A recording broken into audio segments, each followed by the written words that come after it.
एक बार एक बिल्ली थी। वो बहुत ही चालाक और चौकस थी और उसकी इसी चालाकी और चौकसी को देखकर चूहे भी सावधान हो गए थे और अब चूहे बिल्ली के हाथ नहीं आ रहे थे।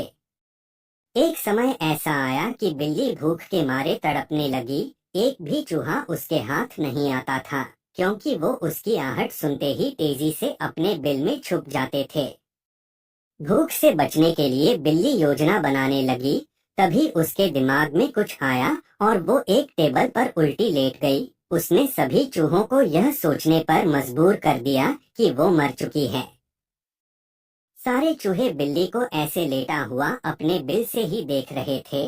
उन्हें पता था कि बिल्ली बहुत चालाक है, इसलिए उनमें से कोई भी चूहा अपने बिल से बाहर नहीं आया। लेकिन बिल्ली भी हार मानने वालों में से नहीं थी। वो बहुत देर तक उसी टेबल पर उल्टी लेटी रही। धीरे धीरे चूहों को लगने लगा कि बिल्ली मर चुकी है। वो जश्न मनाते हुए अपने बिल से निकलने लगे। चूहे जैसे ही बिल्ली की टेबल के पास पहुंचे, उसने उछलकर दो चूहे पकड़ लिए। इस तरह बिल्ली ने इस बार तो अपने पेट को भर लिया, लेकिन चूहे अब और भी ज्यादा सतर्क हो गए।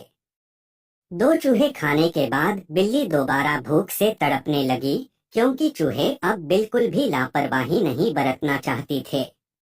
इस बार पेट भरने के लिए एक बार फिर बिल्ली को योजना बनानी थी, लेकिन इस बार छोटी योजना काम नहीं आने वाली थी। इसलिए बिल्ली ने अब खुद को पूरे आटे से ढक लिया।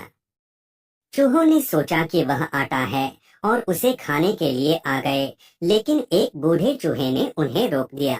उसने ध्यान से आटा देखा तो उसे उसमें बिल्ली का आकार दिखने लगा। तभी बूढ़े चूहे ने हल्ला मचाना शुरू किया। उसने कहा, सब अपने बिल में चले जाओ, यहाँ आटे में बिल्ली छुपी है। बूढ़े चूहे की बात सुनकर सारे चूहे अपने बिल में चले गए।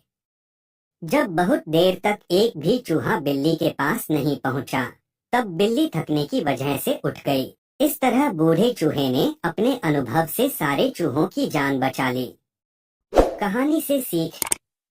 बिल्ली और चूहे की कहानी से यह सीख मिलती है कि बुद्धि का इस्तेमाल करके धोखे से बचा जा सकता है।